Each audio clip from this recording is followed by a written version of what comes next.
What's up guys? So, Alabama pa rin. Parang 1 week na lang, palis na kami. Punta sa state kung saan kami lilipat. Yun. So, parang 2 months na yata ako may utang, no? Sa mga may nagko-comment, mga nagtatanong. So, ngayon natin gagawin. Sagot-sagot tayo ng mga tanong and mention tayo ng mga ko-comment. Alright? Yun, so what is going on guys? Sasagot-sagot tayo ng mga tanong. Pinick up ko lang kasi yung online order ko from Best Buy. So, start na tayo. Sabi ni Echo 3, Sir, may vlog po ba kayo about buying affordable furniture sa mga baguhan sa US? Actually, good idea to, no? Gagawa natin to sa susunod kung ano yung mga essentials kapag bago kayo dito. Kung paano rin kayo makakamura sa mga gamit na mga kailangan. Sabi ni SSS Silog, Sir Mar, baka pwede po pa-share paano mag-endorse ng license to Alabama. Yung pag-endorse kasi ng Alabama license namin, yung agency kasi yung gumawa nun. So, hindi ko alam yung steps, pero alam ko madali lang kasi nag-endorse kami sa license kung saan kami papunta. Simple lang naman. Okay dito, walang IELTS eh. So, EES report o ganyan. Importante lang hindi ka ma-expire ng license verification natin dun sa PRC, kasi kung hindi, kailangan may utusan ka ulit sa atin para gumawa. Hindi ako sure kung paano sa online. Sabi ni Anthony Sainz, sabi niya, the reality is big salary pero big expenses din. Angat lang ang buhay RN sa US, pero ang dami ring stress. Philippines is the best country in the whole world. Home sweet home. Yes, I agree. Sabi ni Berto 2121, Sir, ask ko lang, okay lang ba international license ang gamit dyan? Kasi ganun ang case ko. Si Mrs. ang nurse, di pa siya bis. Pwede naman po yung honor nila, no? Pero ako parang naisip ko lang, nagsayang lang din ako ng pera eh. Kasi pwede naman gamitin yung license natin sa Pilipinas, good for parang 3 months. So, ganun. Pero kung gusto niyo makasiguro, punta po kayo sa AAP, Automobiles Association Philippines. Nag-arrange po sila ng International Driver's Permit. Wala pong International Driver's License. Wala pong ganun. International Driver's Permit po. Ayan. Sabi ni Marie 9995, my reason in becoming a nurse was not a cliche as yours. I reached to a point in life where you want to stay busy and feel the need to genuinely serve. Maslow's hierarchy will kick in your life. Marami nga ganito yung pagtipong parang hindi mo nasa-serve yung purpose mo sa buhay mo. Parang dumadating yung point na yun, tapos hahanapin mo talaga yung gusto mong gawin. So siguro sa kanya, kaya siya naging nurse. Yun ang parang calling niya. Yan. Thank you for sharing. Sabi ni Katrina Hikel 4107, Happy Nurses Week, kabayan. Kudos to your positive messages and encouragement to our fellow Filipino RNs. Praying for everyone's success on their US journey. Yes, ako rin pinagpe-pray ko rin na sana mas bumilis-bulis na yung yung lalo na sa priority date, no, yung paggalaw sa visa bulletin. Ayan. Sabi ni Bob 27 Gonzales, Sir, magandang gabi po. Madalas ko po kayo pinapanood kasi po pa-US na din kami ni Mrs. First time po namin medyo aalala lang po ako. Nurse po si Mrs. Siya, bahala na daw kung ano magiging trabaho niya. Pa North Carolina daw sila. Thank you po sir sa mga vlog. So, from Bert Gonzales, Pagsanhan, Laguna. Ayun, thank you po for participating in our community dito sa YouTube channel ko, no. Maraming salamat po. Shoutout rin po sa inyo, Sir Bert Gonzales ng Pagsanhan, Laguna. Ayan. Sabi ni M. Louis 2024, Hi sir, first time ko mag-comment dito sa inyo, pero long time follower of your vlogs. Dito talaga sa US may tunay ng work-life balance in its real essence. Hindi siya corporate term lang. Galing din kami ni Mrs. sa Abu Dhabi, UAE, at nurse din nurse si Mrs. doon. Usually 2 days off siya tapos change shift pa from night to day or vice versa. Kaya usually 1 day lang ang tunay na off niya. Minsan lang din siya magka 3 days off doon kasi sa hospital niya, although 40 hours ang core hours pero mandatory ang OT. But when we migrated here in the US, na-realize niya what she was missing and being deprived with. Now, she only work 3 days in a week with 12-hour shift, and the rest of the week are rest day na, and can still pay the bills. Choice na lang mag-OT pag sinipag. Yeah. Thank you po for sharing, and good luck po sa inyo dito sa sa Amerika. And ayun, sabi ni Sad Life, tama ba yung ginawa ko na mag-resign sa government hospital sa province para lumipat sa private hospital sa big city pang pathway abroad like US? Hindi naman necessary na kailangan mong gawin yun, no? Nasa sayo na lang naman din yun kung depende sa anong kaba mo, no? Pero kahit naman nasa magagandang hospitals ka sa Pilipinas, may learning curve pa rin naman pag pumunta ka dito sa US. Kahit po yung mga galing Middle East na nakakahawak na rin ng mga advanced na mga gamit, karamihan po na nagsabi sa kanila may learning curve pa rin po kapag pumunta dito sa US, sa culture adjustment, sa policies, sa computer. Parang madali na lang din, pero may learning curve pa rin, so nasa sayo na rin din. Pero kung ako tatanungin mo, hindi necessary kasi ako hindi naman ako nakahawak ng mga advanced na mga gamit bago pumunta dito, pero natutunan ko agad. Meron pang isang nag-comment, no? Hindi ko na babasahin ang laba, pero thank you dito sa comment na to, no? So popost ko na lang.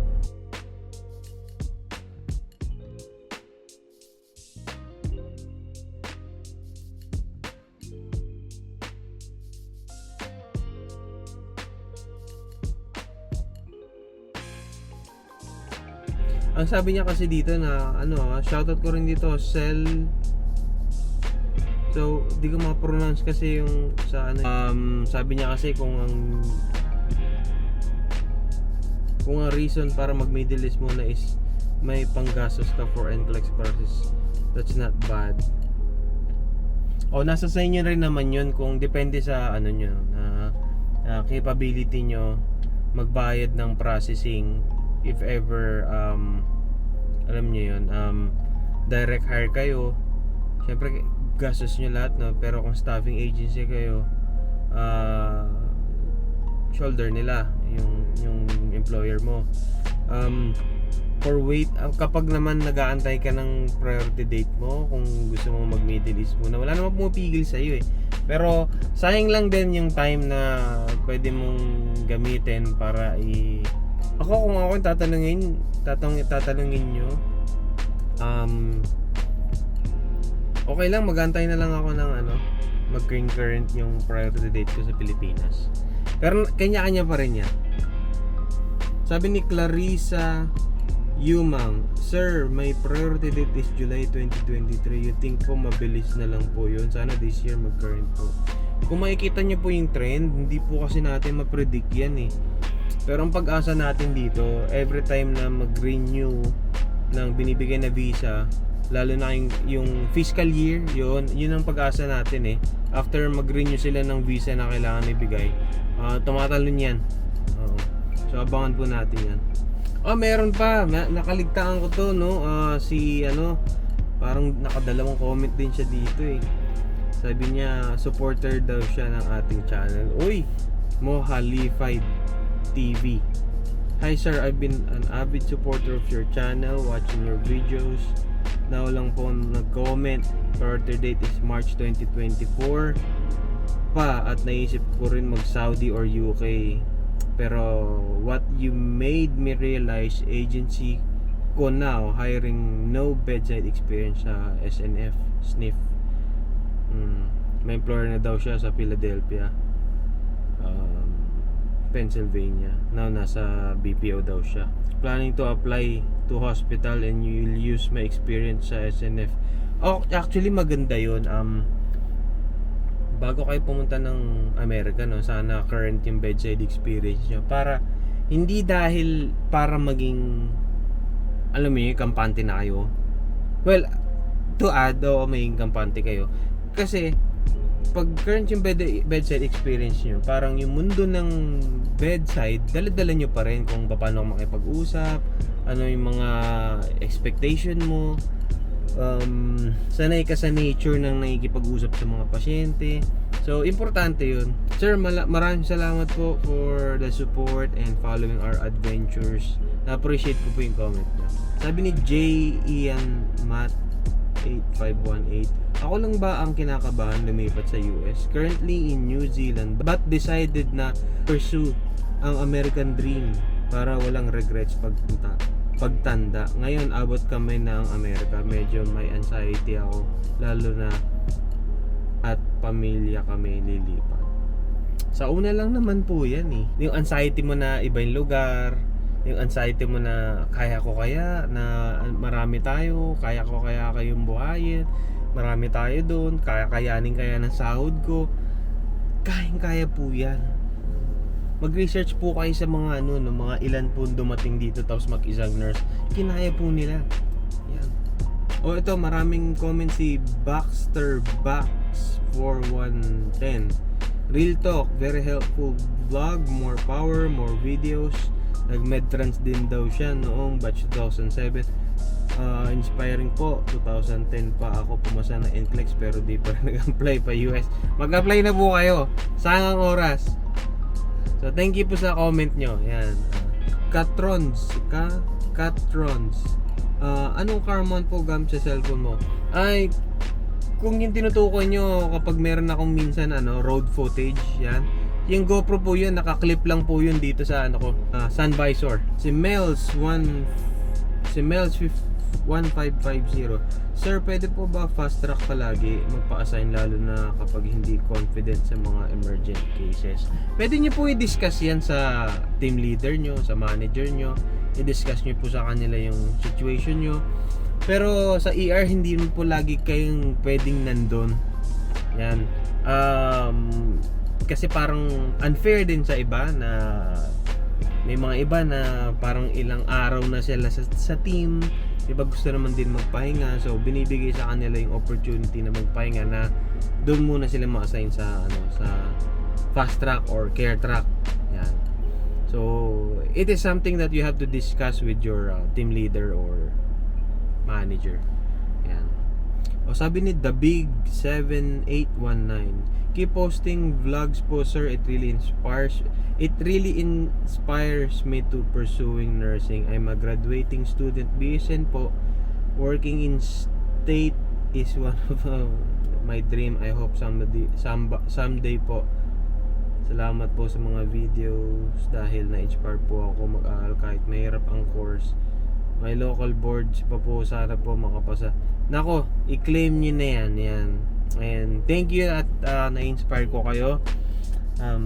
Naging katulad nyo rin ako, no? Actually, ako noon medyo bitter nga ako. Nagkwento ko lang, no? Ako bitter nga ako noon eh. Kung sino nakikita ko yung mga parang mga taong buhay na sa Amerika, nakakabili ng bahay, nakakabili ng magandang kotse. Parang ang bitter ko noon, parang hindi ko alam, hindi ko ma-explain. Parang hindi naman ako sa naiinggit sa kanila, hindi rin ako na-inspire sa kanila, pero parang ibang ugali ko. Thank you kasi na-inspire ko kayo. Hindi ko naman ding akalain na makakarating din ditong pag-share ko sa inyo. And please, ito lang masasabi ko, mape-pay off din yung hard work nyo pag nandito na kayo. Promise. Kahit sino itanong nyo, kahit sino pang tanongin nyo, nandito sa Amerika, working as an USRN ng mga Pinoy, yan lang din ang sasabihin nila. Worth it. Annie Grazy 14. Hi Lods Marv, ganda ng quality ng cam mo po. Ano pong gamit nyo? Minsan mixture din ng mixture ang gamit ko ng DJI Pocket, GoPro Hero 8 at saka tong cellphone ko, yung S22 Ultra. Sabi ni Giraffe, good day Sir Marv, sa wakas nakapasa ng NCLEX and sa Maryland kami papunta ng family ko kasi nag-backward pa visa bulletin. Joey name ko pa, shout out, ingat sir at kay madam. Uy, Maraming salamat po. Kita-kita po tayo dyan. Yes. And congratulations, pumasa ka ng NCLEX. Ayan na, parang 60% na yan ng ano eh, ng pag-Amerika eh. Promise. The hard part is done. So shout out Joey, and good luck, and sana magkita tayo sa US. Sabi ni Jason LG2YS, sana mag-try ulit misis ko mag-NCLEX para makapag-migrate kami sa US. Pilitin niyo po. Sabi ni JJ3157, congratulations sir, acute rehab po ba ang tinutukoy yung unit sir? Tanong lang sana sir kung paano ang setup ng acute rehab. Naku, wala pa nga po akong alam eh. Yan po ang aalamin ko. Kasi parang interesado rin ako parang inpatient rehab. Parang sa hospital din. Hindi ko pa alam. Balitaan ko kayo. May comment ulit si Katrina Hikel 4107. God bless Nurse Marbs and Nika sa next state nyo. Even if 10 years na ako sa US, I can still relate sa mga kwento nyo as RN and immigrant sa US. Praying for your success on your next journey. Mabuhay mga Pinoy nurses. Maraming salamat. Nurse photographer, congrats pre. New beginnings. Oo nga eh, parang kailan lang no, tapos na yung 3 taon natin. Nalala ko yung bago kami sa US na, wala pa kami sa hospital noon. Parang naisip ko, grabe, di ko alam kung paano ko kakayanin to. 3 taon kami dito. Sana matapos agad. Naisip ko pa nga nun, parang mag-buy out na kaya ako ng contract. Pero yun, kinaya natin. Nurse MJ 986, maraming salamat. Talagang grabe ang support nito ni Miss MJ. Yan. Sabi niya, I've been watching you guys since you arrived here in the US. So exciting for you both. Hope you can settle down soon where you want to raise a family. Excited to see little ones soon. Good luck and God bless. Thank you so much po. And I hope, God willing, di ba? D. Cabreras Official 9244. Congratulations Boss Marv. Why not try psych since may experience ka sa ER ng psych? Yun nga eh, napapaisip ako eh. Sabi nila mas madali na daw ang yung psych na hindi nasa ER, yung parang mga parang hindi ko alam tawag nun, long term ba? Hindi. Placement. Ganun, bahala na. Isa sa mga kino-consider ko yan. Maraming salamat po sa pag-comment, and maraming salamat sa suggestion. Sabi ni MJ Olazos, nice, congratulations sir. Ako may 1 year and half pa sa Epic. Uy, mabilis na lang yan ma'am. Ka-agency ko pala si ma'am. Mabilis na lang po yan ma'am, and congratulations in advance. Sa taon na lang eh. Sabi ni Glynis Gonzalez 2455, mag-OR ka, may hospital dito sa US nagtitrain ng OR staff at walang experience. No OR experience. Moved to Texas from New York, nursing home experience. Tinrain ako sa OR sa Texas. Now 4 years na ako sa OR. Huwag ka na mag-med-surg, baka gusto mo bumalik sa ER. Ayan na lang tayo, med-surg ER wars. Hindi, joke lang. Ang rehab parang med-surg din, mas maraming nagsasabi sa akin, huwag ka na mag-med-surg. Hindi ko alam. Kaya ba tayo sa action? Mamimiss natin action? Hindi ko pa siya namimiss actually. Bahala na. Alam niyo, ang OR is my first love of nursing unit or nursing area. Baka talaga yun, nakikita yung laman ng tao. Ganoon. Tapos wala eh, sa ER tayo napunta eh, dahil walang bakante sa OR noong nag-a-apply ako sa Alabang. So yun, dito tayo dinala sa ER, pero napaka grabe, meaningful experience ang ER. Makikita mo lahat ng problema ng tao, makikita mo rin lahat ng problema ng ospital na pinipilit nyong ayusin. Yan ang mundo ng ER. So yun, ay consider ko po ito, gusto ko mag-OR, pero hindi ko alam, parang may lumalayo na yung loob ko sa OR dahil hindi ko alam eh, basta pwede pa to. Sabi ni Tali MJL1311, try interventional radiology.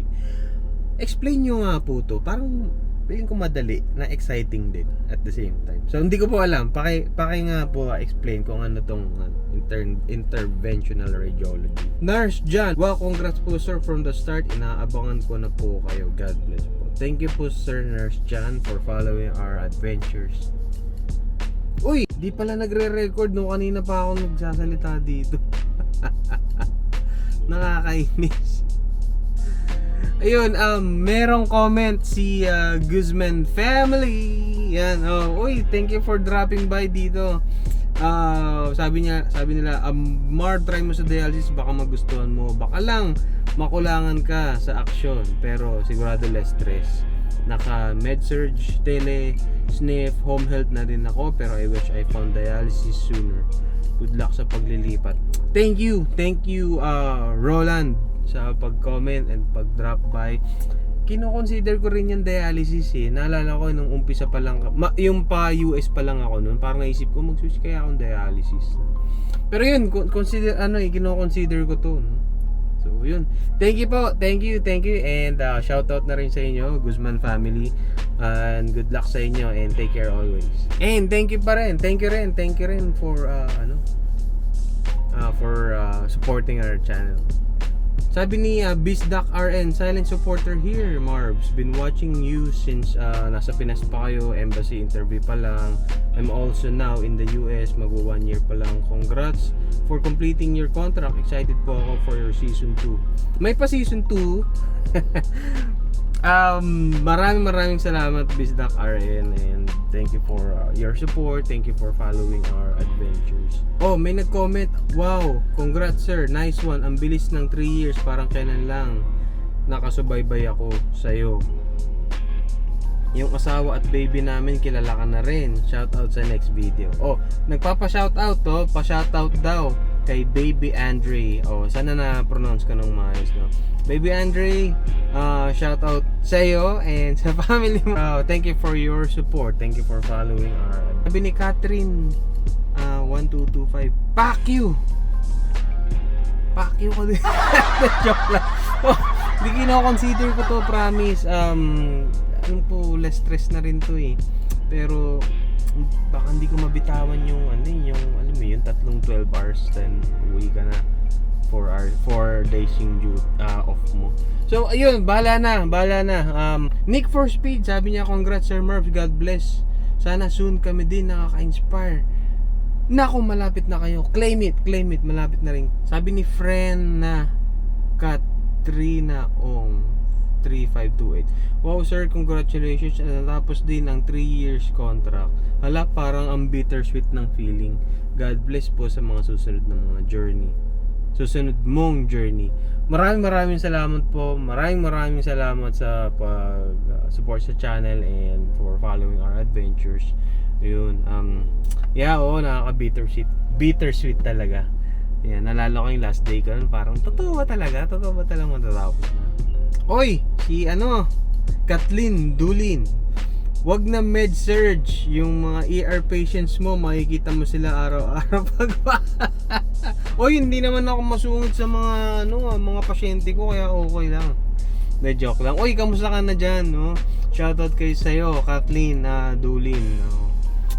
Oo nga eh. Ewan ko ba? Hindi ko alam. Basta bahala na. Sabi ni CJ, enjoy your well-deserved break in vacation. I started watching your videos 2 years ago and had been following your channel since 2002. A few weeks before I migrated here in the US. Looking back, parang ang bilis lang. Just want to also thank you sa mga tips and insights about life here in the US. Working in an agency and fulfilling the contract is a big achievement, and I'm looking forward on what is next for you and Ma'am Nika. Sa ICU po ako, and you might want to consider staying in critical care. God bless and congrats Sir Marv. Maraming salamat po sa support, CJ A. Hindi ko ano pa. ICU. Pwede rin ano ba? 1:2 ba yun? 1:1? Bahala na. Okay kasing ICU kasi parang napapractice mo yung critical thinking mo na nasa controlled Tama ba? Controlled Chaos. Yun ang Aaron 1204. Punta na ako dyan next month. Pwede ko ba ipa-convert yung Philippine license ko non-pro 1 and 2 para magka-lisensya kaagad ako pagdating ko dyan? Kung pwede naman magpa-convert dyan, kukunin ba nila yung Philippine license upon conversion ng application? Hindi ko po alam kung mayroong ganun, pero ang pagkakaalam ko, mapapabilis lang yung application mo for a driver's license dito sa American. Mangyayari, baka i-waive nila yung tawag dito, yung practical test mo, re-written exam ka na lang, and then pag napasa mo yun, may lisensya ka agad. So yun, sabi ni Kenshin 814, Lods, kamusta ang 3 years sa staffing agency? Okay na okay. Sa staffing agency kung saan man ako, kung yung sa staffing agency na employer ko, okay dun, okay ako dun. Hindi ko tatapusin yun kung kung feeling ko hindi okay. Uy, Daddy Jeff, meet you Papa Mogumar, meet you too Papa Jeff. Uy, napadayo dito si Nurse Marian. Si taga Maryland.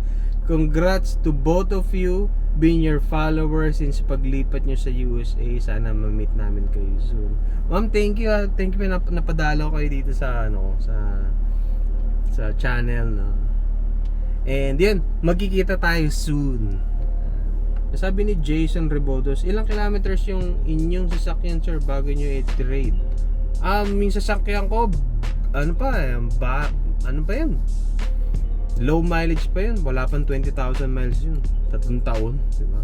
Kulelat sa biyahe yun. Yanix Palermo, congrats sa bagong sasakyan, Sir Marv. Ganda, basta bagong sasakyan, ma-inspire ka talaga bumangon everyday to work hard. Oo nga yan. Oo, totoo yan. Marami pa mga sabi ni Red Eye 3848, tanong lang po, sir, wala po akong alam sa mga sasakyan, hindi po babayaran mo na or matapos yung contract sa sasakyan before ka magpapalit? Hindi po, babayaran po nila yon. Kung may utang ka pa doon sa sasakyan mo, sila magbabayad noon, yung dealership or kung sino man.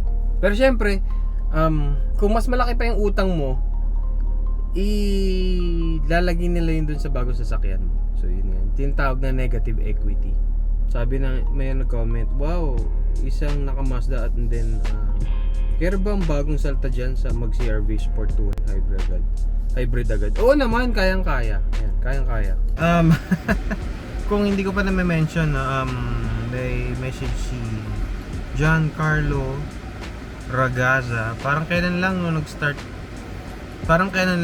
start ko mapanood yung vlog mo, Sir Marv, nung makareceive ka ng interview date ngayon, nakapag-upgrade ka na. Sobrang nakaka-inspire po kay ni Ma'am Nika. Thank you po. Isip ko na retro din, napapanood ko vlogs mo, lalo na ako na-inspired na really maganda. Opo, worth it talaga. Yan. Everything happens for a reason. Yun lang din isipin nyo. Kasi ako dati, natamaan din kami noon, retro noon, tapos nangyari sa amin yun, nag-retro plus nag-pandemic. So ang tagal lang inantay ko, parang almost 1 year na parang walang galaw. So yun lang naman guys, no? Thank you so much for following our adventures. Yan. And sa mga nag-congratulate, no, kilala nyo naman sarili nyo na nag-comment dito. Thank you so much. Hindi naman dyan nagtatapos ang ating adventures. Tutuloy natin to sa susunod na facility. And sasabihin ko sa inyo, ano bang pakiramdam ng sa ibang unit, mga ganun. Paano ko siya i-compare, nung culture na nandun, sa state na lilipatan namin, paano ko siya i-compare dito, kung saan state kami nag-umpisa. So yun, abangan nyo. Itutuloy pa namin pag-i-empake, ang dami pa namin kailangan i-let go, gulo-gulo ng bahay. Ayan, sige guys, thank you so much and see you on our next video.